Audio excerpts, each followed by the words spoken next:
కేంద్ర హోంమంత్రి అమిత్ షాతో ముఖ్యమంత్రి చంద్రబాబు సమావేశమయ్యారు. కేంద్ర మంత్రులు రామ్మోహన్ నాయుడు, పెమ్మసాని చంద్రశేఖర్ కూడా భేటీలో పాల్గొన్నారు. పూర్తి వివరాలు మా ప్రతినిధి అరుణ్ అడిగి తెలుసుకుందాం. అరుణ్, అమిత్ షాతో సీఎం ఏ అంశాలు చర్చించే అవకాశం ఉంది? కేంద్ర హోంమంత్రి అమిత్ షాతో ముఖ్యమంత్రి చంద్రబాబు భేటీ అయ్యారు. ప్రధానంగా ఈ భేటీలో రాష్ట్రంలో అమలవుతున్నటువంటి అనేక పథకాలు, దాంతో పాటుగా కేంద్ర ప్రభుత్వం నుంచి రావాల్సినటువంటి అనేక విషయాలతో పాటు రాష్ట్ర విభజన చట్టంలో పేర్కొన్నటువంటి అంశాల్లో ఇప్పటికీ ఇంకా కొన్ని అంశాలు పెండింగ్ లో ఉన్నాయి. ప్రధానంగా పోలీస్ మోడర్నైజేషన్ కావచ్చు, దాంతో పాటు ఇంటెలిజెన్స్ యూనిట్లు ఏర్పాటు, వీటికి సంబంధించిన విషయాలతో పాటుగా విశాఖలో ఏర్పాటు చేయాలనుకున్నటువంటి ఆక్టోపస్, అదేవిధంగా మిగతా ట్రైనింగ్ సెంటర్స్, మావోయిస్టు ప్రభావిత ప్రాంతాల్లో చేపట్టేటువంటి అభివృద్ధి కార్యక్రమాలు, వాటికి కొనసాగింపుగా చేపట్టాల్సినటువంటి అంశాలు, వీటితో పాటు వెనుకబడిన జిల్లాలకు సంబంధించినటువంటి నిధులు కొన్ని అంశాల్లో ఇంకా పెండింగ్ లో ఉండటంతో వాటన్నిటిపైన ప్రధానంగా చర్చించనున్నట్లుగా తెలుస్తా ఉంది.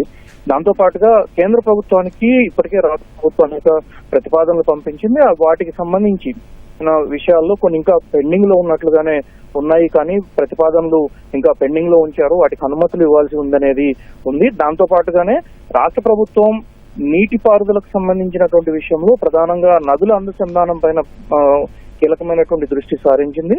ఈ కేంద్ర ప్రభుత్వం కూడా నదుల అనుసంధానాన్ని ప్రతిష్టాత్మకంగా చేపట్టింది కాబట్టి అందుకు అనుగుణంగా చేపట్టేటువంటి చర్యల్లో రాష్ట్రానికి ప్రోత్సాహకంగా ఇవ్వాలి అని చెప్పి అందుకు అనుగుణంగానే ఇప్పటికే పోలవరం బనకచెర్లకు సంబంధించి, దాంతో పాటుగా సోమశిల కనెక్టివిటీకి సంబంధించినటువంటి అంశాలు రాష్ట్ర ప్రభుత్వం తీవ్ర స్థాయిలో చర్చోపచర్చలు చేస్తూ ఉంది. అదే సందర్భంలో పోలవరం బనకచెర్లకు సంబంధించి కేంద్ర ప్రభుత్వానికి ప్రతిపాదనలు పంపించడము, కేంద్ర పర్యావరణ అటవీ మంత్రిత్వ శాఖ అందుకు సంబంధించి సర్వే చేసేందుకు విధి విధానాలు నిర్ణయించడానికి నిరాకరించినటువంటి విషయం ఉంది. ఈ అన్ని అంశాలను కూలంకషంగా చర్చించడానికి ఆస్కారం ఉన్నట్లుగా తెలుస్తా ఉంది.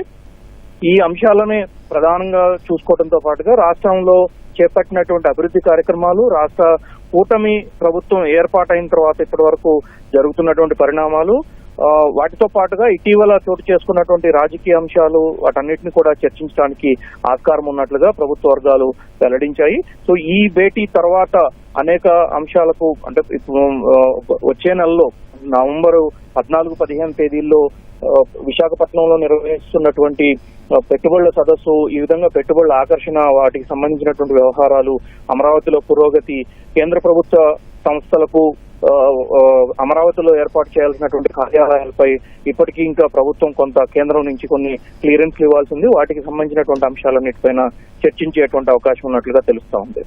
శర్మ, ధన్యవాదాలు అరుణ్.